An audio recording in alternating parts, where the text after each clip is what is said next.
আল্লাহ রাব্বুল আলামিন তার অফুরন্ত দয়ার মাধ্যমে দুনিয়ার গুনাহগার মুমিনদেরকে আল্লাহ ডাক দিয়ে বলেন, ইয়া আইয়ুহাল্লাযীনা আমানু, ও ঈমানদারেরা, তুবু ইলাল্লাহ, তোমরা আল্লাহর কাছে তওবা করো।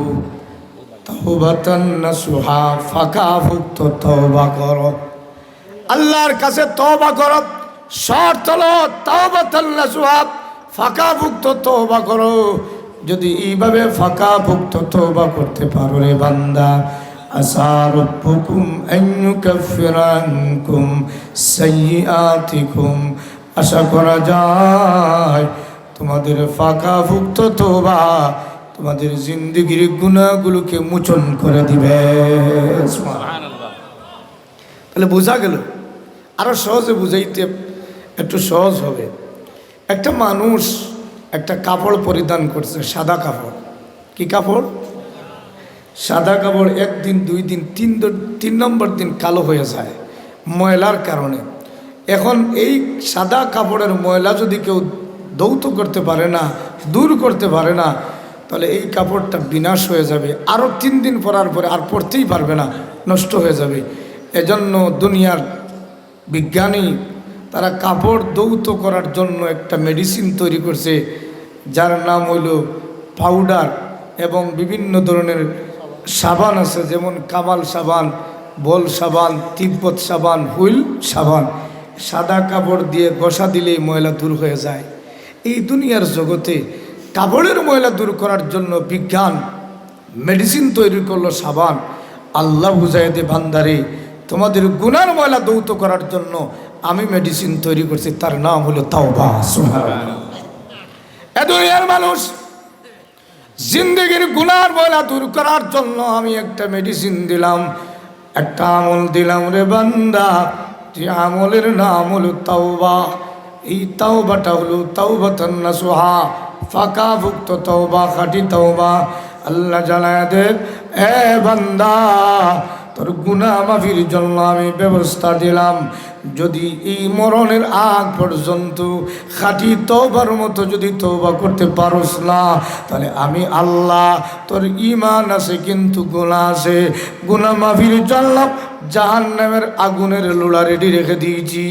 আমি আল্লাহ, ও মুমিন, তোর গুনাহ মাফির জন্য জাহান্নামের আগুন দি গোসাইয়া, জাহান্নামের আগুন রে মেডিসিন বানাইয়া, গুনাহ মাফির ব্যবস্থা দিয়া জান্নাতে ঢুকাইয়া দিব। সুবহানাল্লাহ।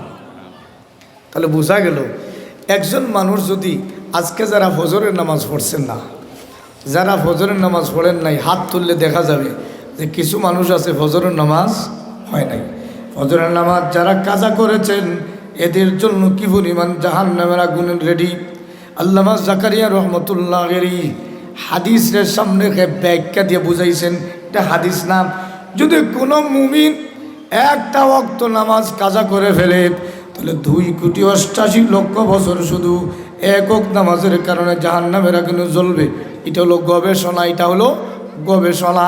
তিনি গবেষণা করে বলেছেন 2,88,00,000 বছরের জাহান্নামের আগুনে জ্বলবে। কত নামাজ মুমিন ছেড়ে দে, কত লক্ষ লক্ষ বছর জাহান্নামের আগুনে জ্বলা লাগবে। আল্লাহ বুঝায় দে, মুমিন রে, আমি আল্লাহর কাছে তোর দাম বেশি রে। এজন্য আমি আল্লাহ তোর গুনাহগুলা মাফির ব্যবস্থার জন্য তওবা নামক আমল দিয়া দিলাম। সুবহানাল্লাহ। এখন যদি তওবা নামক আমল হওয়ার পরেও গুনাহ মাফির ব্যবস্থা না করস, তাহলে জাহান্নামের আগুনে জ্বলা ছাড়ার কোনো রাস্তা নাই। আমার ভাইয়েরা, তাহলে এই আল্লাহ রব্বুল আলামিন এমন একটা আমল দিয়েছেন তওবা। এখন যদি আমরা এই তওবা না করলে জাহান্নামের আগুনে আল্লাহ জ্বালাইবে। কেন জ্বালাইবে? মুফাসসিরিন কেরাম একটা উদাহরণ দিয়ে বুঝাইয়া দিছে। আমরা ছোট্টবেলা যখন ছিলাম, তখন ছোটোবেলা বয়স 15, 16, 17, 18 মাস, এমন ছোটো বয়সে মা রুমের ভিতরে ছেড়ে দিয়া মা মগ্ন হয়ে গেছে ফাঁক রুমে। এমনি অবস্থায় দেখা যায় বাচ্চায় পায়খানা করছে। পায়খানা করিয়া ছোটোবেলা কত পায়খানা যে মুখে ঢুকাইছি, আপনারা হয়তো ঢুকাইতে না পারেন। আমি বহুত পায়খানা ঢুকাইছি, বাচ্চা মানুষ মুখের মধ্যে পায়খানা ঢুকাইয়া চপ্পার চপ্পার করে খাইতেছি, আর মনে করছি চকলেট ঢুকাইছি, কিনা ঢুকাইছি। এইভাবে অনেক হয়েছে। আপনার হয়তো না হইতে পারে, কিন্তু অনেকের হয়েছে। একটা বাচ্চা পায়খানা করছে, পায়খানা করে মুখের মধ্যে লাগাইছে, মাথায় তাপ্পড় দিছে, এমন অবস্থায় দুর্গন্ধ ছড়িয়ে পড়ছে। বাবা খানাইঘাট বাজার থেকে গিয়ে দেখে ঘরের মধ্যে পায়খানার দুর্গন্ধ। হয়ে ফাতেমার মা, পায়খানার দুর্গন্ধ কেন? মা দৌড়ে এসে দেখে বাচ্চায় পায়খানা করে, মুখও লাগাইছে, মাথায় লাগাইছে, সব কিছু এলোমেলো করে দিছে।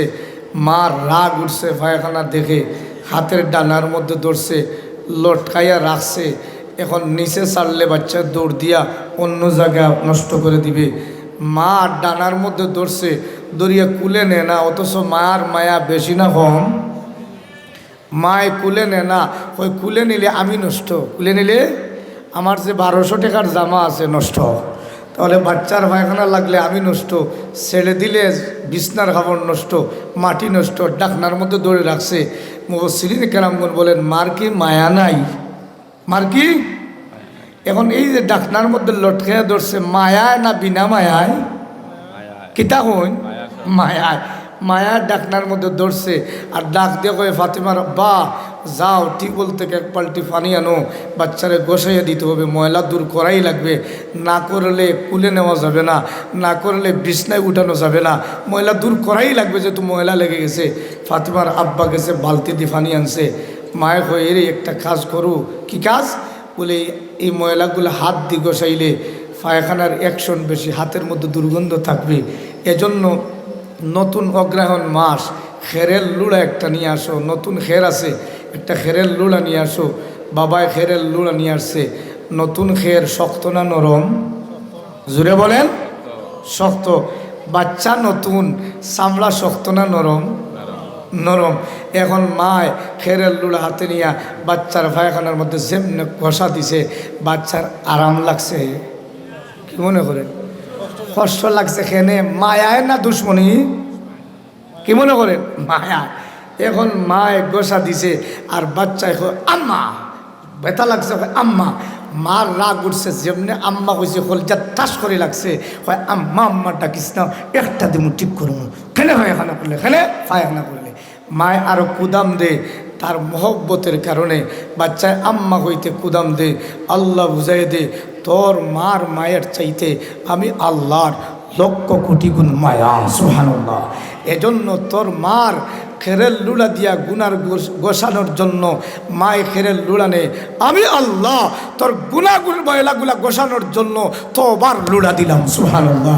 তুই তওবার লুড়া দিয়ে যদি একটা গোসা দিতে পারোস, আমি আল্লাহ গোসা দিতে দেরি, তোর জিন্দগির গুনাহ মাফি দিতে দেরি না। সুবহানাল্লাহ।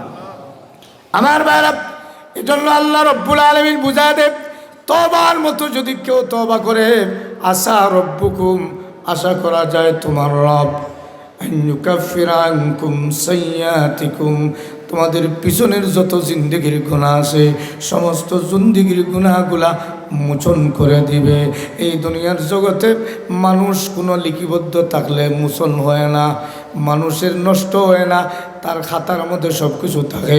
আল্লাহ বুঝায় দে, তুই 40 বছর বেনমাজির গুনাহ করেছ, কিন্তু খাঁটি তওবার মতো যদি তওবা করতে পারোস রে বান্দা, আমি আল্লাহ তোর 80 বছরের গুনাহগুলা মোচন করে দিব, আমি আল্লাহর ডায়েরিতে আর থাকবে না। দোকানদার গেছে দোকানে, বাকি রয়েছে এক দোকানে 40,000 টাকার খরচ, 30,000 দিছে আর 10,000 দেন আলি নারে নারে ফাতারে দৌড়ায়, কোনটা দৌড়ায়। এখন মালিকও পায় না, একদিন পাইছে, পাইয়া কই বাবা টাকা দিবাই আর আমার কাছ থেকে যাইবাই, টাকা তাড়াতাড়ি দেও। এখন চিন্তা করলো, কইল কালকেই দিয়া দিব, তারিখ মতো পরের দিন টাকা দিছে, আর দোকানে আসে না, অন্য দোকানে খরচ খায়। মালিকে কইরে ব্যবসায়ী এর কাছ থেকে লাভও করা যায় ভালো, যদিও টাকা দিতে দেরি হয়েছে কিন্তু টাকা তো দিছে। আর একদিন ডাক দিয়ে কয়, ভাই আপনি এত রাগ করলেন, আমার দোকান থেকে খরচ নেন না কেন? সব সময় তো নিতেন, এখন নেন না কেন? তখন তার উঠছে রাগ, তার মনে হয়েছে যে তুমি খাড়া করে 10,000 নিছো, হয় তোমার দোকান থেকে জিন্দেগি তো খরচ নিছি না, নিতাম না, নিছি না, নিতাম না, হয় নিছি না, নিতাম না। যেমনে কইছে মালিক, হয় ভাই সারা জিন্দেগি খাইলে আমার দোকানের খরচ, হয় না তোমার জিন্দগি কোনোদিন খাইছি না, অস্বীকার করে রাগের কারণে কোনোদিন খাইছি না আর খাইতাম না। মালিকে হয় একটু দাঁড়াও, খাতা টান দিছে, 6 বছরের আগের খাতা বের করে দেখো, ওই দেখো উসল দিছি, টেকা দিছো, ডকুমেন্ট কিন্তু আছে, ঠিক কিনা বলেন? এই দুনিয়ার জগতে উসল দিলেও ডকুমেন্ট থাকে। আল্লাহ বুঝায় দে, তওবার মতো যদি তওবা করতে পারো, 100 বছরের গুনাহ যদি হয়, আমি আল্লাহ আমার ডায়েরিতে মুছে দিব, জিন্দগিতে কোনো তথ্য পাওয়া যাবে না। সুবহানাল্লাহ। তাহলে আমার ভাইরা আসুন, আমরা আল্লাহ রব্বুল আলামিনের কাছে খাঁটিভাবে তওবা করব। এই খাঁটিভাবে তওবার মতো তওবা যদি করি, আল্লাহর দয়া তো পরিসীম, আল্লাহ মাফ করে দিবে। কেমন দয়ালু আল্লাহ, তওবার মতো তওবা করলে কেমনভাবে মাফ করে দে, তার দৃষ্টান্ত হিসেবে তাফসীরে বায়ানুল কোরআনের মধ্যে একটা ঘটনা উল্লেখ করা হয়। হযরত ওমর ইবনুল খাত্তাব রাদিয়াল্লাহু তাআলা আনহু, তিনি আমিরুল মুমিনিন, খিলাফতের সময় ঘোষণা দিয়েছেন, আমার এরিয়ার ভিতরে কেউ মদ পান করবে না, যদি মদ পান করো তাহলে শরীয়তের হদ হলো 80 ডান্ডা দিব। যেমনি তিনি ঘোষণা দিয়েছেন, এমনি অবস্থায় অনেক মদকুর মদ ফেলে দিয়া রাস্তাঘাটে শুধু মদ আর মদ।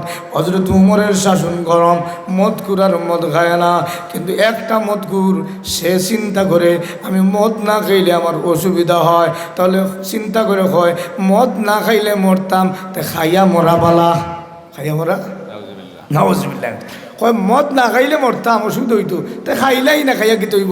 লোকেরা কয় হযরত ওমরের শাসন বড় গরম, সে কয় ওমর রাদিয়াল্লাহু তাআলা আমারে ভাবে আল্লাহ, এই চিন্তা করে তফসিরে উল্লেখ করা হয়েছে মধুর বোতল নিয়া গভীর রাত্রে জঙ্গলে গেছে আর ইচ্ছা মতো মদ খাইছে। মদ খাওয়ার পরে সে মাতাল হয়ে কয়, ওমর আমার আর হবে না, মদকুর দেখছেনি? মদকুর মদ খাওয়ার পরে বাদশা হয়ে যায়, গীত হয়ে যায় বাদশা। এত আর জগতে ভূমিকম্প, যে তুরস্কের মধ্যে ভূমিকম্প হয়েছে, হাদিস শরীফের মধ্যে সে 3টা গুনাহ যখন ব্যাপকভাবে ছড়িয়ে পড়বে, এই 3টা গুনার কারণে আল্লাহ ভূমিকম্প নামক গজব দিবে। এর মধ্যে একটা গুনাহ হইল যখন মদের ব্যাপক প্রচলন শুরু হয়ে যাবে, মদ আর মদ, হোটেলে গেলে মদ, বাসায় গেলে মদ। এই তুরস্কের ইতিহাস একটু গবেষণা করলে দেখবেন, এই রকম মদের ব্যাপক যখন প্রচলন শুরু হয়ে যাবে, আল্লাহ জানায় দে এই জাতির ভূমিকম্প নামক গজব দিয়া ধ্বংস করে দেই। সুবহানাল্লাহ। আমার ভাইরা, এই মদকুর মদ খাইছে আর খায়া হয় ওমর আর আর যেমন কইছে আর ভাবে না, বাড়িতে গেছে ঘুমাইছে, পরের দিন মদের বোতল লইয়া গেছে জঙ্গল, আর কি আবার খাইছে। মদ খাওয়ার পরে বাদশা হয়ে যায়, কি তো হয়ে যায়? বাদশা হয়ে যায়। যখন খাইছে খায় হয় কিয়ামত পর্যন্ত ওমর আমার আর হয় না, যেমন কইছে আর ভাবে না। 2 নম্বর দিন খাইছে, 3 নম্বর দিন সুরর 3 দিন, শাউকরর 1 দিন। যেমনে 3 নম্বর দিন মদ লইয়া গেছে আর মদ খাইবে, এখনো জায়গায় যায় নাই, হঠাৎ শুনে ভীষণে একজন লোকের আওয়াজ, এ যুবক! যেমনে শুনছে যুবক হইয়া আওয়াজ, এমনিতে খানে হয় আমিরুল মুমিনের আওয়াজ লাগে রে। পিছন দিকে তাকায় দিয়ে হযরত উমর খাড়া। হযরত উমর রাদিয়াল্লাহু তাআলা আনহু যখন দেখেছে যুবক হতভম্ব হয়ে গেছে, পায়ের নিচ থেকে মাটি সরে গেছে, এমনিতে হযরত উমর রাদিয়াল্লাহু তাআলা জিজ্ঞাসা করেন, যুবক রে তুমি কোথায় যাও এত গভীর রাত্রিতে? যুবক চিন্তা করে, জান বাঁচানি ফরজ, জান বাঁচানি হয় আমিরুল মুমিনিন, গভীর রাত্রে একটা দুঃসংবাদ আমার কাছে এসেছে, আমার একজন আত্মীয় অসুস্থ রুগী দেখার জন্য কয় মিনিট বাজে নিজেও জানি না, পাগলের মতো রওনা দিছি। হযরত ওমর বলেন, যুবক রে দিতে পারো তোমার হাতের মধ্যে বোতলে কি?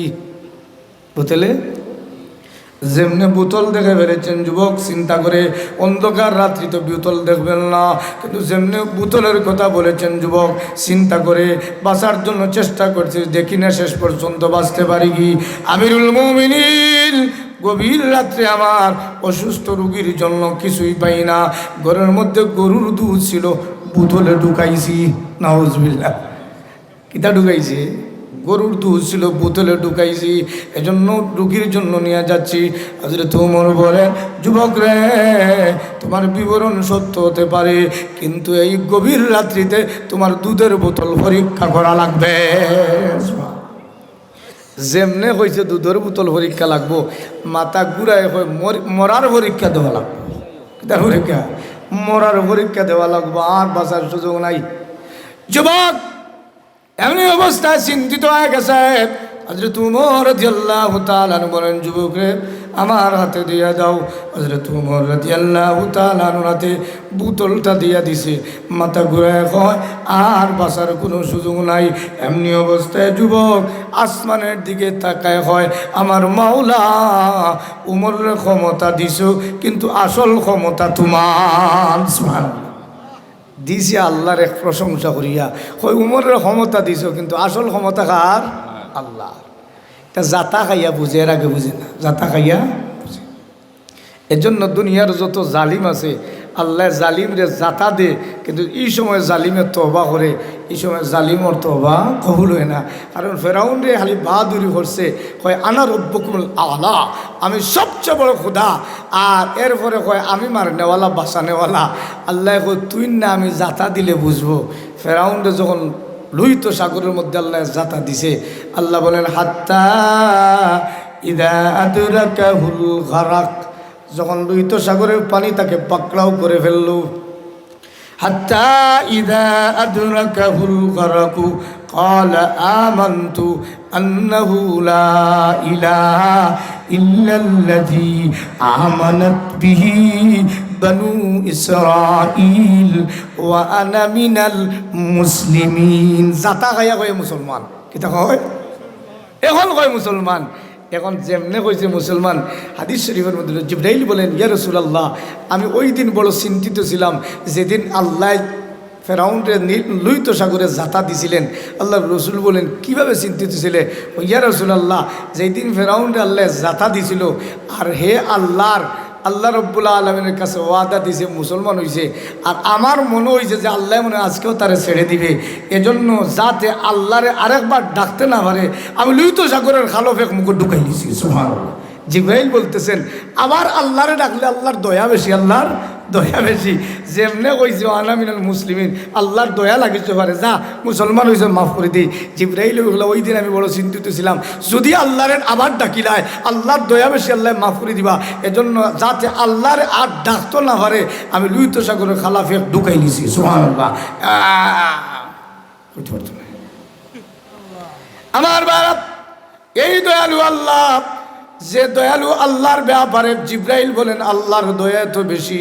ওই আল্লাহ রব্বুল আলামিনের প্রশংসা করে হয়, আল্লাহ ক্ষমতা উমরে দিছো, কিন্তু আসল ক্ষমতা তোমার। ও ক্ষমতাশালী আল্লাহ, আমি ওয়াদা দিলাম আর জিন্দগিতে মদ টানতাম নয়। আল্লাহ আমি আর মদ পান করবো না, আমারে তুমি মাফ করে দাও। ওয়াদা দিলাম আর তোমার নাফরমানি করবো না, তবে আমারে তুমি মাফ করবে, আমারে কিনাছে আল্লাহ মাফ করার জন্য একটা প্রমাণ দাও, উমরের হাত থেকে বাঁচাইয়া দাও। উমরের হাত থেকে যেমনি কইছে বাঁচাইয়া দাও, এমনি অবস্থায় যুবক আল্লাহর কাছে তওবা শুরু করছে। হযরত উমর রাদিয়াল্লাহু তাআলা আনহু যেমনি বোতল হাতে নিছেন, দেখেন মতর বোতল দেখা যায়, ডিব্বা যেমনি খুলছেন আল্লাহ দেখা যায় এমনিতে গরুর গরম দুধ বেরোইছে। সুবহানাল্লাহ। আল্লাহ বুঝাই দে আমি আল্লাহ এত দয়ালু আল্লাহ, যদি কেউ খাঁটিভাবে তওবা করতে পারে আমি আল্লাহ তারা মাফ করে দিই। সুবহানাল্লাহ। সুতরাং যত বড় গুনাহগার আছেন, যত বড় গুনাহগার এই দুনিয়ার জগতে, আমরা আল্লাহর কাছে তওবা করব, রাজি আছেন তো ইনশাআল্লাহ? খাঁটি তওবা করব, এমন খাঁটি তওবা করব আর জিন্দগিতে গুনাহ করব না। এই যে একটা পরিবেশ, আমরা কোরআনের একটা মজমুয়ার মধ্যে বসেছি, এই মজমুয়ার মধ্যে বসার একটা মাধ্যম হলো মাদ্রাসা, ঠিক কিনা বলেন? এই মজমুয়ার মধ্যে বসার একটা মাধ্যম হলো মাদ্রাসা। আর আজকে এই মাদ্রাসার জ্ঞান না থাকার কারণে ওই জালিম, যে জালিমের দাবি করছে তারা মানুষ নাই, তারা বানরের ঘর থেকে এসেছে, ঠিক কিনা বলেন? সুতরাং এই জালিমদের, এই বানর নামক যে যারা মানুষ আছে, আরো তারা দাবি করে এরা বানজি, তারা দাবি করে তারা বানর গোষ্ঠী থেকে এসেছে। আচ্ছা আপনারা বলেন এরার জ্ঞান কোথায়, এরার জ্ঞান গেল কোথায়? এজন্য তাফসীরে কিতাবে উল্লেখ করা হয় অনেক মানুষের জ্ঞান দিছে, কিন্তু তারার ভিতরে মূল জ্ঞান না থাকার কারণে এরা যদিও জ্ঞানী হয়েছে, আসলে এরা শুকরের চাইতে আরও নিকৃষ্ট, ঠিক কিনা বলেন? এরার মূল জ্ঞান নাই, কোরআনের জ্ঞান নাই, হাদিসের জ্ঞান নাই, এই কারণে তারা নিজে দাবি করছে বানরের গোষ্ঠী। আমার ভাইরা, এই দিনই দরজকাগুলো থাকার কারণে আজকে কথা বলার সুযোগ হয়েছে। মানুষ বুঝতে পারতেছে যে মানুষ আদমের তৈরি, আল্লাহ মানুষকে আদমের করতে বানাইছে। এই জন্য এই রকমের দিনই দরজকা কিয়ামত পর্যন্ত চালু থাকতো, রাজি আসুন তো ইনশাআল্লাহ।